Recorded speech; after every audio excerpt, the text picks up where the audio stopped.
یا در شرایطی پر رمز و راز پدیدار می شود.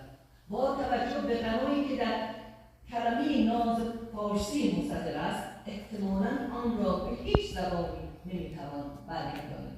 در شعر حافظ جنبه‌هایی از ناز و نیاز را میتوان مشاهده کرد.